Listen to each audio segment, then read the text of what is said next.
మేం world cup గెలిచినప్పుడు మా టీం ఒక్కటే గెలవలేదు, దేశం మొత్తం గెలిచింది. ఆ క్షణం ప్రతి ప్లేయర్, దేశంలోని ప్రతి ఒక్కరూ ఎంతో గర్వించారు. కానీ ఈ విజయం ఒక్కసారిగా రాలేదు. వరల్డ్ కప్ సమయంలో కోచ్ ఇంకా మా సపోర్ట్ స్టాఫ్ ప్రతి టీం గణాంకాలను, స్టాట్స్ ను సేకరించేవారు. ఈ గణాంకాలతోనే మేం వ్యూహాలు రూపొందించేవాళ్లం.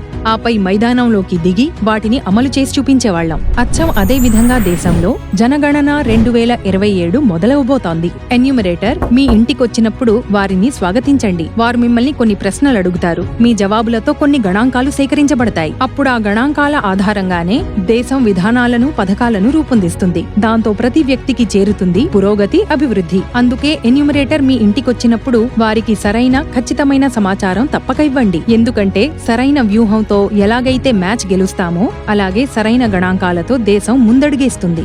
మన జనగణన, మన వికాసం.